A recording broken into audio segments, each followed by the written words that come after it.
नमस्कार साथियों, स्वागत है आप सभी का अंकित इंस्पायर्स इंडिया पर। मैं हूं अंकित अवस्थी और लेकर हाजिर हूं आपके सामने एक ऐसी घटना जिससे प्रत्येक भारतीय का दिल, प्रत्येक भारतीय का सीना गर्व से फूल जाएगा। ऐसी खबर जिसकी वजह से आपके मन में यह भाव आएगा कि निश्चित ही हम भारत वाले दुनिया से किस तरह अलग हैं। जो देश, जो इंसान, जो व्यक्ति दुश्मन के काम आ जाए, शायद उसमें इंसानियत बहुत उच्च कोटि की होती है। यह शब्द बोलने से पहले मैं आपको बता दूं चर्चा किस विषय पर है। चर्चा है तुर्की में आए हुए भूकंप के बाद भारतीय सहायता की। उस चर्चा को समझें, लेकिन मैंने उससे पहले एक स्टेटमेंट यूज किया, दुश्मन की भी मदद करने जो उठ जाए वो निश्चित ही भारत होगा। और ऐसी स्थिति में वो देश वसुधैव कुटुंबकम की परिभाषा को यथार्थ में दुनिया को मैसेज के साथ सुनाता होगा। आज के सेशन में भारत की जो एनडीआरएफ टीम है, जब वो भारत लौटी है, उसका सब तरफ सम्मान ना केवल भारत में बल्कि तुर्की में भी सम्मान हुआ। बाय द वे, जिसको हमने दुश्मन कहा उसके पीछे का बहुत आधार है। आधार यह है कि भारत तो मित्रता रखता है, लेकिन उस मित्रता में तुर्की ने हमारे साथ जो किया है उसे हम याद रखते हैं। हम इसलिए ही तो सब लोगों ने इस चीज को बहुत आत्मीयता से महसूस किया है कि यार हमने इनकी भी मदद करी। किनकी, आइए बताते हैं। ये खबर देख रहे हैं आप, 24 नवंबर 2022 की है, जिस खबर में लिखा हुआ यह था कि आईएसआई, पाकिस्तान की जो खुफिया एजेंसी है, वो कश्मीर में प्रोपेगेंडा स्प्रेड करने के लिए यंग तुर्क्स की मदद ले रही है। जो टर्की के लोग हैं उनकी मदद ले रही है।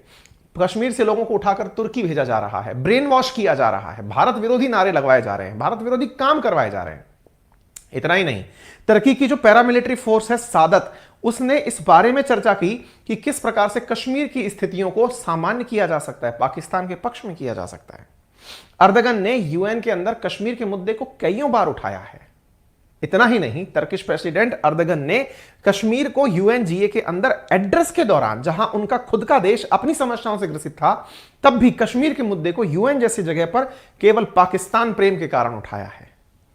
तुर्की के प्रेसिडेंट ने कश्मीर इशू को हर बार जब जब मौका मिला यूएनजीए में उठाया, अपने पाकिस्तान के भाइयों के प्रेम के लिए।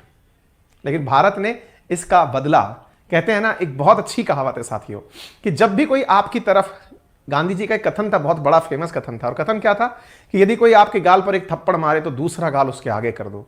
इसको बहुत से लोगों ने अलग अलग तरीके से लिया। कुछ लोगों का कहना था यह आपकी कमजोरी की निशानी है। जी नहीं, अगर कोई आपके थप्पड़ मार रहा है और आप दूसरा गाल आगे कर रहे हैं, इसका अर्थ यह नहीं होता कि आप पिटने के लिए आगे कर रहे हैं। आप उसको यह एहसास दिला रहे हैं कि तुम गलत हो, और जब तुम गलत हो ना, तो ये दूसरा गाल भी हमने आगे इसलिए किया है कि तुम्हें शायद ये रियलाइज हो जाए कि इसके 2 थप्पड़ पड़ने के बाद भी ये शांत है, निश्चित ही ये मुझसे डर तो नहीं रहा है, क्योंकि अगर इसने एक बार भी हाथ उठा दिया तो मैं बचूंगा नहीं। आपको पता है, गांधी जी की अहिंसा को बहुत से लोग आज तक नहीं समझ पाए। उनमें से बहुत से लोग यही कहते हैं कि बापू ने दुनिया, भारतवासियों को कमजोर और निर्भीक बना दिया। अरे ऐसा नहीं है। जिन्होंने इस बात को समझ लिया, उन्होंने बापू को अपने साथ सम्मान में हर जगह टांक दिया। पता है क्यों? क्योंकि असल टांक दिया। पता है क्यों? क्योंकि असल मायने में अहिंसा का पाठ उस व्यक्ति पर सिद्ध हुआ था जिसने यह बताया था कि अंग्रेजों, तुम मुट्ठी भर अंग्रेजों की मदद से हम लाखों करोड़ों भारतीयों पर राज कर रहे हो। हम केवल अपने हाथ में लाठी लेकर के आपको बस ये बताने का प्रयास कर रहे हैं कि आप अत्याचार कर लो, बस हमारी लाठी उठ गई तो बचोगे नहीं। हम सह लेंगे तुम्हारे पत्थर, क्योंकि हम तुम पर पहले से ही तरस खाकर चल रहे हैं। हम कमजोर नहीं हैं, बस तुम्हें यह एहसास करा रहे हैं कि सामने वाला व्यक्ति इतना सामर्थ्य वाला है कि चुपचाप तुम्हारी बात सुन रहा है, क्योंकि अगर इन्होंने एक बार पत्थर उठा लिया तो तुम्हारा नामो निशान मिट जाएगा। तभी तो भारत में जब आजादी के आंदोलन चले, जहां तहां भारतीय मत वाले जहां जहां चले, अंग्रेजों की हवा क्यों खराब हो जाती थी? भीड़ से अंग्रेज क्यों डरते थे? उन्हें लगता था कि अत्याचार तो हम कर रहे हैं, लेकिन ये जिस समय पलट कर वार कर दिए, बचेंगे नहीं। भारत ने कुछ ऐसा ही मैसेज इस समय दुनिया को फिर से दिया है कि तुमने हमारे खिलाफ जितना चाहे जहर उगला हो, लेकिन हमारा जेस्चर ये वाला है। हम लोग ये हैं, हम अपने द्वारा आपकी मदद के लिए हमेशा खड़े हैं। आप कुछ भी हो, भारत अफगानिस्तान की मदद के लिए अपने बजट में पैसे निकालता है। 200 करोड़ रुपए इस बार अलग से अफगानिस्तान की मदद के लिए निकाले हैं। जिस अफगानिस्तान में वो तालिबान है जिसने हमारा प्लेन हाईजैक किया था और हमसे आतंकी छुड़वाए थे, उन आतंकियों ने ना जाने कितने ही मासूमों की जान ली। अगेन, कि बेटा तुम्हें हम माफ कर रहे हैं, क्या पता तुम्हें सद्बुद्धि आ जाए। और ये सन्मुति दे भगवान, जो हमारा शब्द है ना, रघुपति राघव राजा राम, पतित पावन सीताराम। इसमें जो सबसे बड़ी बात है ना वो ये है कि आपको सन्मति दे भगवान, क्योंकि ये अच्छी बुद्धि आने के लिए पहले ये एहसास होना जरूरी है कि सामने वाला डर के नहीं, अपने अंदर इंसानियत को जिंदा रखकर तुम्हारी कद्र कर रहा है। अगर इसका हाथ उठा तो बचोगे नहीं। अब ऐसी स्थिति को अगर आप यहां तस्वीरों में देखें तो आप फील करेंगे ये तस्वीरें अपने आप में बहुत कुछ बयान करती हैं। आज की ये पूरी की पूरी कहानी हर भारतीय को गर्वान्वित करती है। साथियों, ये तस्वीरें अधिकांश टाइम हमारे देश में क्या है ना, देश के अंदर ही देश को बहुत ज्यादा प्यार करने वाले लोग भी हैं, जो कई बार ये कहते हैं ये ओहो ये शो ऑफ करने की क्या जरूरत है, क्या आज से पहले कभी ऐसा नहीं हुआ था। इस बार जो एनडीआरएफ की तारीफ हो रही है या देश की तारीफ हो रही है, ये कोई सेट एजेंडा नहीं है भाई। टर्की से वीडियो रिलीज हो रहे हैं कि देखिए इंडिया ने हमारे लिए क्या किया, वहां के लोकल लोग हमारे सम्मान में तालियां बजा रहे हैं। ये प्लांटेड नहीं हो सकते अजी साहब। और हमारे देश के अगर एनडीआरएफ के जवान, हमारे डॉक्टर्स, हमारी सेनाएं वहां जाकर मदद की हैं और अगर हम उनकी तारीफ में अगर तालियां बजा भी दें तो इसमें किसका हर्ज है भाई, क्या नुकसान है। ये तस्वीरें आपको दिख रही हैं, ये तस्वीरें आपको दिख रही हैं जिसमें एक बच्चा महिला ऑफिसर को सैल्यूट कर रहा है। दैट मीन्स आप मैसेज समझ पा रहे हैं, महिला ऑफिसर्स भी टर्की गई थी। और ये महिला ऑफिसर की ये वाली तस्वीर तो इतनी वायरल हो गई है जिसे देखकर लगता है कि शायद ये मैडम जल्दी ही किसी ना किसी पुरस्कार से सम्मानित की जाएंगी। इन्हें टर्की के अंदर एक महिला इन्हें प्यार करते हुए, दुलार करते हुए ब्लेसिंग्स दे रही हैं। आपने ये माल तो जाते हुए देखा होगा, लेकिन आत्मीयता के भाव के साथ, अपने संस्कारों के प्रदर्शन के साथ भारत की फोर्सेस ने, एनडीआरएफ ने जिस प्रकार से टर्किश लोगों की मदद की है, उससे लोगों का हृदय परिवर्तन हुआ है। और इस हृदय परिवर्तन को आप यहां पर देख पाएंगे। आज के सेशन में हम उसी की चर्चा करेंगे। आज की न्यूज ही ये है कि टर्की ने, हमने जो मदद की, प्रधानमंत्री ने एनडीआरएफ की टीम के साथ मिलकर के उनके साथ बातें की हैं, उनसे चर्चाएं की हैं, और वो चर्चा इस समय पूरी तरह से वायरल है, पूरी तरह से मीडिया में छाई हुई है कि किस तरह से एनडीआरएफ की टीम ने अपने किस्से साझा किए। पूरे देशवासियों को पता चला कि हम लोग जब तिरंगे के साथ कहीं जाते हैं तो लोगों में किस तरह उम्मीद निकल कर आती है। साथियों, एक बार फिर ऐसा हुआ है, दुनिया में सबसे पहले रिलीफ भेजने वाला टर्की को देश भारत बना, और इस भारत के पहुंचते ही तिरंगे को देखकर टर्किश लोगों के स्माइल था, चेहरे पर संतोष था कि भारत आ गया है, तिरंगा आ गया है। और अगर यह है तो हमारी बहुत राहत होगी। तभी तो हमारी फोर्सेस ने 3300 से अधिक लोगों का तो वहां इलाज किया है, ऑपरेशन किया है, जबरदस्त रेस्क्यूज किए हैं। और तो और साथियों, भारत ने एक बार फिर रशिया यूक्रेन वॉर के बाद यह प्रूव कर दिया है। आपको याद होगा, रशिया यूक्रेन युद्ध जब शुरू हुआ था तो भारत ये झंडे को बस के ऊपर लगाने के बाद रशिया ने फायरिंग रोक दी थी, यूक्रेन ने फायरिंग रोक दी थी, और एक सेफ पैसेज बनकर बहुत सारे देश के लोग भारतीय झंडे की आड़ में वहां से बचकर बाहर निकले थे। क्योंकि जैसे ही भारत का नेशनल फ्लैग लहराया गया, शेलिंग रोक दी गई, यूक्रेन के अंदर एकदम रोक दिया गया बमबारी को कि नहीं, भारतीय निकल रहे हैं, इन्हें जाने दें। ये तिरंगे की ताकत है, ये वसुधैव कुटुंबकम है। आज फिर जब मैं इस बात को आपको बता रहा हूं तो गूज बम्स आ रहे हैं, अंदर से दिल इतना प्रफुल्लित हो रहा है कि एक तरह से भाव विभोर होकर के आज हम इस चर्चा को आपके साथ कर रहे हैं। निश्चित ही आप सबको भारतीय होने पर आज गर्व होगा। हम वो सारी बातें आपके साथ साझा करेंगे। चलिए आज के साथ आगे बढ़ें, आपको कुछ वीडियो दिखा देते हैं जो कि आपको संतोष प्रदान करने के लिए और आगे आने वाले सेशन में चीजों को कनेक्ट करने के लिए काफी काम करेंगे। आप ये जो तस्वीरें देख रहे हैं, ये टर्की के एक एयरपोर्ट की है जिसमें हमारी फोर्सेस आ रही हैं और उन फोर्सेस को टर्किश लोग ताली बजा करके स्वागत कर रहे हैं। और ये जानकारी टर्की की एम्बेसी ने साझा की है कि भारतीयों का वहां पर ऐसे सम्मान किया गया जब वे छोड़कर, क्योंकि वहां रिलीफ खत्म हो चुका है, अब फोर्सेस वापस अपनी जगह लौट रही हैं। आगे बढ़ते हैं साथियों, यह तस्वीर आपके सामने है। इस तस्वीर को देखें और इस जगह को महसूस करें कि यहां क्या हुआ था।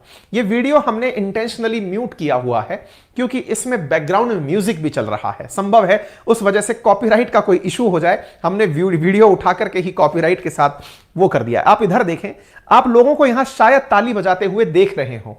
ये लोग कोई प्रोफेशनल वीडियो कैमरा के साथ नहीं हो रहा है, लोग भारतीय एनडीआरएफ के सामने तालियां बजा रहे हैं, क्लैपिंग्स कर रहे हैं और उन्हें एप्रिशिएट कर रहे हैं कि आपने बहुत अच्छा किया है।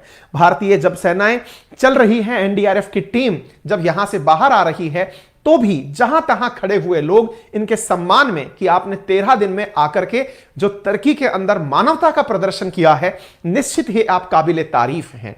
लोग इनके सम्मान में तरह तरह से फब्दियां कस रहे हैं, स्टेटस मैसेज लगा रहे हैं। इतना ही नहीं, भारतीय सेना के जवानों से टी शर्ट्स के ऊपर सिग्नेचर ले रहे हैं। यह अपने आप में आप सभी को गौरवान्वित, प्रफुल्लित करने का पल है। साथियों, द्वेष इस दुनिया में कितना भी बढ़ जाए, लेकिन जब इंसानियत की बारी आती है ना, तो वो सारी हदें पार कर जाती है। जब इंसानियत की बारी आती है ना, तो वो सारी हदें पार कर जाती है। और भारत ने मानवता और इंसानियत का जो यहां प्रदर्शन किया है, उसने सभी को यह बता दिया है कि भारत संस्कारों में क्यों वसुधैव कुटुंबकम कहता है। आज G20 की टैगलाइन वसुधैव कुटुंबकम बनाई है, इसके पीछे का सबसे बड़ा कारण शायद यही है। तभी तो प्रधानमंत्री ने अपने मैसेज में कहा है कि देश कोई भी हो, अगर बात मानवता की है, तो मानवीय संवेदना की है, तो भारत मानव हित सर्वोपरि रखता है। यहां तक कि हमारे बेजुबान दोस्तों, साथियों, हमारे डॉग स्क्वाड यहां गए थे। आप जब तस्वीरें देखेंगे तो डॉग स्क्वाड को लोग दुलार कर रहे हैं, प्यार कर रहे हैं। डॉग स्क्वाड के सदस्यों ने भी अद्भुत क्षमता का प्रदर्शन किया है। आप सभी पर देश को बहुत गर्व है। और निश्चित ही साथियों, यह गौरव के क्षण है कि जब हमारे डॉग स्क्वाड ने भी जीवित लोगों को मलबे में तलाश कर बताया है कि यहां पर कोई जीवित है, इसे बचाया जाए, इसे रेस्क्यू किया जाए। तभी तो सुर्खी बनती है कि added Turkey as it one earth one family. प्रधानमंत्री मोदी के द्वारा अपनी इस पूरी टीम को हौसला दिया गया। थोड़ा सा मैं आपको ब्रीफ में रिवाइंड करा देता हूं हुआ क्या था, क्योंकि समटाइम्स हम में से कुछ साथी संभव है कि पहली बार इस बात को सुन रहे हो, तो एक हल्का सा ब्रीफ इंट्रो ले लीजिए। ब्रीफ इंट्रो इतना है कि 6 फरवरी के दिन पहली बार ऐसा हुआ था। क्या हुआ था? 6 फरवरी के दिन तुर्की में भीषण भूकंप आया था, जिसमें सैकड़ों मौत होने की खबर हमने तुरंत प्रकाशित की थी। लेकिन यह फिगर बढ़ते बढ़ते 47,000 को आज तक क्रॉस कर चुका है। गार्जियन की खबर है आज की ताजा अपडेटेड, अब तक 47,000 जाने जा चुकी हैं तुर्की और सीरिया में आए भूकंप के बाद। तुर्की की मदद करने के लिए भारत ने तुरंत ऑपरेशन दोस्त चलाया, जो कि ट्विटर पर ट्रेंड कर गया।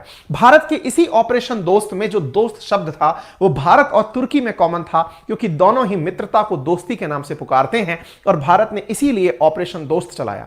साथियों, आज के सेशन में मैं आपको यह बताऊंगा कि ना केवल भारत ने, भारत की सेना ने, भारत सरकार ने, बल्कि भारत के लोगों ने भी बड़ी मात्रा में टर्की में रिलीफ सामग्री भेजी है। साथियों, लोगों ने अपनी तरफ से, जिसके पास कंबल थे, जिसके पास कपड़े थे, जिसके पास शूज थे, सैनिटरी पैड्स थे, उन लोगों ने अपने द्वारा टर्की की एम्बेसी को सरकार से अलर्ट भी सहायता भेजी है। यह भारत के द्वारा भेजी गई सहायता है, जो आपको ट्रकों में लदी हुई एयरपोर्ट पर दिखाई पड़ रही है। यह सब टर्की का व्यू है। इससे आपको एक चीज तो क्लियर होती है कि इंडिया की रिलीफ जब यहां पहुंची है, तो निश्चित ही लोगों के लिए बहुत बड़ी उम्मीद बनी होगी। क्या आपको पता है, दिल्ली के नजदीक हिंडन एयरबेस से भारत अपना C-17 ग्लोब मास्टर दुनिया में मदद करने के लिए भेजता है। इसमें बड़ा सारा सामान एक साथ भरकर भेजा जाता है, और जब यह भारत से भेजा जाता है, तो एक एयर पायलट ने, जिसने ये C-17 ग्लोब मास्टर उड़ाया, उसने प्रधानमंत्री को अपने एक्सपीरियंस साझा करते हुए बताया। आप खुद भी सुने। भारतीय वायुसेना का ग्लोब मास्टर जब भी जहां उतरता है, लोगों में एक अलग सा उत्साह पैदा हो जाता है। मुझे लगता है कि भारतीय सेना का, अगेन जब ये बात सुनते हैं ना, तो एकदम गूज़बम्स से आने लगते हैं। कितनी खास बात है। प्रधानमंत्री से ये अपनी बात साझा करते हुए कह रहे हैं, मैं फिर से सुनाऊंगा, शायद ऑडियो इनका थोड़ा कमजोर आ रहा हो। ये कह रहे हैं कि भारतीय वायुसेना का C-17 ग्लोब मास्टर जब भी किसी देश में लैंड करता है, चाहे नेपाल में हो, चाहे फिर नेपाल के अलावा श्रीलंका में हो, यूक्रेन में हो, या फिर तुर्की में हो, लोगों के अंदर एकदम उम्मीद पैदा हो जाती है कि अब भारत आ गया है और सब कुछ अच्छा हो जाएगा। देखिए जरा। भारतीय वायुसेना का ग्लोब मास्टर जब भी जहां उतरता है, लोगों में एक अलग सा उत्साह पैदा हो जाता है। मुझे लगता है कि भारत उनकी मदद करने वाला है। जो छवि भारत की आज की डेट में दूसरे देशों में है कि कहीं भी कुछ भी होगा तो भारत जितनी हो सकेगा जरूर मदद करेगा, और किसी और से ज्यादा ही करेगा। ये अपने एक्सपीरियंस साझा कर रहे हैं पीएम के साथ, क्योंकि भारत के प्रधानमंत्री ने इस टीम के साथ मुलाकात की, जो ऑपरेशन दोस्त में दोस्ती निभाकर लौटी है। साथियों, यहां पर आप यह ऑपरेशन दोस्ती के अंदर हमारे उस ग्लोब मास्टर को देख सकते हैं, जिसके अंदर सीधी बसें, सीधे ट्रक्स, डायरेक्ट लोड किए जा सकते हैं और उन्हें लोड करके सहायता के लिए भेजा जा सकता है। और इस ग्लोब मास्टर को उड़ाने वाले पायलट ने अपनी बातें साझा की। साथियों, ऑपरेशन शुरू हुआ था 7 फरवरी को। 6 फरवरी को हमने न्यूज प्रकाशित की थी आपके सामने। अरिंदम बागची जो हैं, उन्होंने 20 तारीख को जब हमारी टीम लौटी है तो उसकी लौटने की भी तस्वीर साझा की है। 13 दिन चला यह अभियान आपके सामने पूरी टीम के साथ यहां पर दिखाई पड़ रहा है। इसमें एनडीआरएफ की टीम तो थी ही, साथ में हमारी आर्मी मेडिकल कॉर्प्स यानी कि भारतीय सेना के अंदर जो डॉक्टर्स हैं उनकी भी टीम यहां पर गई थी। और उन डॉक्टर्स ने साथियों तत्काल प्रभाव से यहां हॉस्पिटल्स का निर्माण किया था। आप यहां पर देखें, NDRF personnel receive applause at Adana port amid return from Turkey rescue operations. आप इन तस्वीरों को देखकर इस बात का अंदाजा लगा सकते हैं कि आपने निश्चित ही मानवता की यहां सहायता की होगी। हमें आप पर पूरा गर्व है और आपके इन प्रयासों की तालियों के साथ अभिवादन करती हुई जो जनता है ये टर्की की है और टर्की में आपका स्वागत सत्कार हो रहा है। साथियों, सम्मान में उठी ये तालियां टर्किश एम्बेसी के साथ भारत के लिए साझा की गई कि आपको हम पूरी तरह से सम्मान देते हैं। साथियों, ये वीडियो हो या फिर किसी प्रकार से लोगों के द्वारा अपलोड की गई घटना हो, ये हम सभी के लिए काफी प्रेरणादायक है। आर्मी मेडिकल टीम जो हमारी गई थी, इसने लगभग 3600 अर्थक्वेक विक्टिम्स का टर्की में इलाज किया है।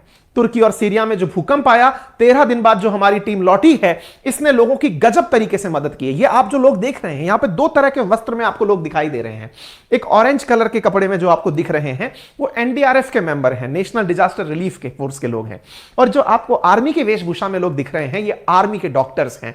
ये जो डॉक्टर्स आर्मी मेडिकल कॉर्प्स के जो यहां से गए हैं, एएमसी के, इन डॉक्टर्स ने वहां जाकर के जब एनडीआरएफ की टीम किसी को रेस्क्यू करके लाती थी तो ये लोग इनका प्रॉपर तरीके से ट्रीटमेंट करते थे, इलाज करते थे। किसी के प्लास्टर करना हो या किसी की सर्जरी करनी हो, किसी को माइनर ट्रीटमेंट देना हो, आप पूछेंगे कहां करते थे? अरे हमारी टीम खुद से अपना एक चलता फिरता हॉस्पिटल लेकर गई थी, जो हम युद्ध काल में अपने साथ लेकर चलते हैं। जब हम रण क्षेत्र में होते हैं तो हम पीछे की तरफ अपना एक टेम्परेरी हॉस्पिटल बनाते हैं। इसी प्रकार का एक हॉस्पिटल यहां ले जाया गया था और हमारी इस 99 मेंबर की मेडिकल टीम ने, जो कि आगरा बेस से थी, ये जब यहां पहुंची थी तो इन्होंने प्रॉपर तरीके से अपने द्वारा एक हॉस्पिटल का निर्माण किया। 3604 विक्टिम्स को इमरजेंसी मेडिकल केयर के साथ परफॉर्म किया। 4 मेजर सर्जरीज की, 63 माइनर सर्जरीज यहां पर की गई, 343 माइनर प्रोसीजर्स किए गए, 87 प्लास्टर किए गए लोगों के। और इस प्रकार से हमारी टीम ने यहां पर लोगों का ध्यान रखा। यह तस्वीर शायद किसी ऐसे ही जरूरतमंद की है जिसे जब भारतीय डॉक्टर का, महिला डॉक्टर का साथ मिला। देखिए, भारत एक साथ कितने मैसेज दुनिया में सर्कुलेट करता है। जहां दुनिया इस समय इस बात पर बहस कर रही है कि महिलाओं को शिक्षा देनी चाहिए या नहीं देनी चाहिए, तालिबान हो, पाकिस्तान हो, ईरान हो, यहां महिलाओं की शिक्षा को लेकर प्रतिबंध लगाए जा रहे हैं। भारत अपने इतने क्रिटिकल टाइम पर भी एक महिला डॉक्टर को जब वहां भेजता है तो वहां की महिलाओं में जो भाव उत्पन्न होता है वो यह तस्वीर बयान कर रही है। एक महिला को, एक महिला डॉक्टर को, जो कि मेजर रैंक की हैं, डॉक्टर हैं, इन्हें आप टर्की में आप देख सकते हैं। India was the first announce humanitarian add. और एक महिला जो है Turkey kisses an Indian army officer during operation दोस्त। और यह तस्वीर लोगों के लिए बहुत जबरदस्त तरीके से खो बन के आती है। प्रधानमंत्री ने ऑपरेशन दोस्त की इस तस्वीर को साझा किया। और तो और ये डॉक्टर जब अपने फील्ड पे थी, ये इस समय काफी ज्यादा, बीना तिवारी, हमारी टीम ने इनका नाम मुझे बताया, I am not very much sure इनके बारे में, जो हाँ लिखा हुआ भी है, माफी चाहूंगा, इनके यहां पर लिखा है बीना तिवारी, इन मैम का नाम है। इन्हें टर्की के अंदर लोगों ने रेस्क्यू करते हुए जब देखा तो इनके साथ में यहां पर लोगों ने इनके सिग्नेचर भी लिए, इनका ऑटोग्राफ अपने टी शर्ट्स पर लेकर रखा। अब आप पूछेंगे कि ऐसा इन डॉक्टर ने क्या किया होगा या इनकी टीम ने क्या किया होगा। तो इन्होंने अपने द्वारा देश के प्रधानमंत्री को जब यह बात बताई, क्योंकि प्रधानमंत्री ने इनकी इस तस्वीर के आधार पर इनसे पूछा कि आपने ऐसा वहां क्या किया कि लोग आपके इतने प्रशंसक हो गए, तो इन्होंने कहा कि हम भारत के संस्कार लेकर वहां गए थे, हमारे ही वो संस्कार थे। आप तस्वीरों में जैसे देख सकते हैं कि हमने जो टेम्परेरी यहां हॉस्पिटल बनाया था, उस हॉस्पिटल के अंदर हमने मानवता का प्रदर्शन, हमारे संस्कारों का प्रदर्शन करते हुए, जैसे हम बोलते हैं ना कि हमारे संस्कार हैं, बड़ों का सम्मान करो, छोटों को प्यार दो, अपना व्यक्तित्व इस प्रकार से विकसित करो कि महिलाएं और महिलाएं आपके साथ सुरक्षित और सम्मानित महसूस करें। कुछ ऐसे ही संस्कार हमारी इस टीम ने जब यहां शो किए तो आप लोगों को देख सकते हैं कैसे मानव चेन बना करके हॉस्पिटल से बाहर आते हुए डॉक्टर्स की टीम को तालियों के साथ स्वागत और सम्मान कर रहे हैं। आप यहां पर ये भी वीडियो इंडियन मीडिया का नहीं है, यह टर्की से निकला हुआ वीडियो है जो स्टूडेंट ऑफ पीस की बात करता है, मेहरान के नाम से यह व्यक्ति है। ठीक है, इसके साथ साथ आप यहां पर इंडियन आर्मी के द्वारा भी इस साझा हुए वीडियो को देख सकते हैं। इतना ही नहीं साथियों, ये जब हम आपके साथ साझा कर रहे हैं, ये तस्वीरें अपने आप में बहुत कुछ बयान कर रही हैं। इसके साथ साथ ये तो हमारी सेना का काम, सरकारी काम हुआ, इसके अलावा भारतीय लोगों ने भी कितना बढ़ चढ़कर मानवता का प्रदर्शन किया, इसे आप टर्की की एम्बेसी से जान सकते हैं। यह टर्किश एम्बेसी है जिसमें बकायदा इस न्यूज को साझा करते हुए बताया है कि भारतीय लोगों ने सरकार से अलग अपनी सहायताएं हमारी एम्बेसी में भिजवाई हैं। आपको याद होगा टर्किश एम्बेसी ने बकायदा अपना phone number, IFSC code, scanner सब जारी किया था। लोग अपनी अपनी तरफ से यहां पर मदद भेजे हैं। किसी ने यहां ब्लैंकेट भेजा है, किसी ने यहां भोजन का सामान भेजा है। यहां पर तुर्की सीरिया के लिए एक रिलीफ फंड का निर्माण करवाया गया। यह टीआरटी वर्ल्ड जो टर्किश मीडिया है उसके द्वारा चलाया गया वीडियो है जिसमें यह दिखाया जा रहा है कि भारतीय लोगों ने कैसे खुद से आगे आकर के, देखिए भारत में यह बात बहुत अच्छे से प्रचलित है कि टर्की भारत हितैषी नहीं है, लेकिन भारत के संस्कारों में हमेशा यह रहा है कि यह पूरा विश्व हमारा परिवार है और हमारे परिवार में कोई भी व्यक्ति अगर परेशान है तो हम उसकी खिदमत करने के लिए जरूर पहुंचेंगे। और जब आज के यूथ, आज की युवा पीढ़ी जब इस प्रकार की चीजें देखती है तो भारत का पर्चा, भारत का झंडा यूं ही बुलंद हो जाता है, क्योंकि वो इन संस्कारों को ही आगे लेकर जाती है। उन्हें गर्व होता है, गौरवान्वित होने का क्षण पैदा होता है। साथियों आप यहां पर देख सकते हैं किस प्रकार से लोगों के द्वारा रिलीफ भेजी गई। और तो और यहां पर एक प्राइवेट एजेंसी के द्वारा टर्की की जो हमारी दिल्ली के अंदर एम्बेसी है वहां पर इस प्रकार से बेडिंग्स भेजी गई, स्लीपिंग बैग्स, ताकि जिनके पास में सोने के लिए जगह नहीं है, सोने के लिए बिस्तर नहीं है, आप स्लीपिंग बैग्स को यहां पर लोग अपनी अपनी श्रद्धा के अनुसार डोनेट करते हुए दे रहे हैं। टर्की के एम्बेसडर के द्वारा एक लेटर साझा करते हुए कहा गया कि मैं इस लेटर को पढ़ करके यह समझ रहा हूं कि शब्द जो है कई बार बोलने से ज्यादा वक्त रख जाते हैं। आप यहां पर देखें, फिरात सुनेल जो भारत में एम्बेसडर है, इन्होंने क्या कहा, sometimes the meaning of word is much deeper than their meaning in dictionary. Like this letter attached by an Indian family to one of blanket donation. एक ब्लैंकेट डोनेशन का इनके पास में वो आया था, उस पर किसी ने पत्र लिखा था और वो पत्र लिखने वालों के नाम यहां पर हैं कुलदीप, अमरजीत, सुखदेव, गौरव। इन्होंने 100 ब्लैंकेट टर्किश एम्बेसी को दिल्ली में डोनेट करते हुए एक मैसेज लिखा। और क्या लिखा इन्होंने, लिखा sending love from India, our regards to all Turkish people. Just 2 days ago we all were very worried about the loss of life and property in the natural calamity in Turkey. We all Indian are standing with Turkey in their grief in this hour of trouble. God bless Turkey and give it courage to deal with this trouble. और ये तस्वीर इन्होंने साझा करते हुए कहा कि ये शब्द अपने आप में जो डिक्शनरी में लिखी हुई बातें हैं उससे भी कहीं ज्यादा आत्मीयता का भाव रखते हैं और उन्होंने इस पत्र को साझा किया। ये अपने आप में भारत के अंदर जो कूट कूट कर भरी गई मानवता है उसका पूरा प्रदर्शन है। आप ये तस्वीरें देख सकते हैं, जिस तस्वीर में ये सरकारी मदद नहीं है, ये लोगों ने अपने लेवल पर भेजी हुई मदद है, जिसको आप यहां पर देख सकते हैं। Like the government of India, the big hearted Indian people. मैं अगेन कहूंगा, हमें भारतीय होने पर गर्व होना चाहिए और तभी तो हमारे इस चैनल का नाम ही अंकित इंस्पायर्स इंडिया है, क्योंकि हमें हर दिन भारतीय होने पर गर्व इस चैनल के माध्यम से होने का मौका मिलता है। और मैं अक्सर आपसे यही कहता हूं कि आपको जब भी ये लगने लगे ना कि हमें भारतीय होने पर गर्व करना है तो इस चैनल पर चले आना, और भूल जाओ कि कैसे आना है तो तरीका बहुत आसान है। वीडियो के राइट हैंड कॉर्नर पर एक बटन दिया हुआ है जिसमें लिखा हुआ है सब्सक्राइब, जिसको दबाने का कोई चार्ज नहीं है, लेकिन हां जब मैं वीडियो लेकर आप तक आऊंगा तो वो तुरंत पहुंच जाएगा, क्योंकि इंडियन होने पर हमें गौरवान्वित होने का मौका बहुत कम मिलता है, क्योंकि दुनिया में इस समय अपने ही लोग विरोधी हो रखे हैं। ठीक है, तो फिलहाल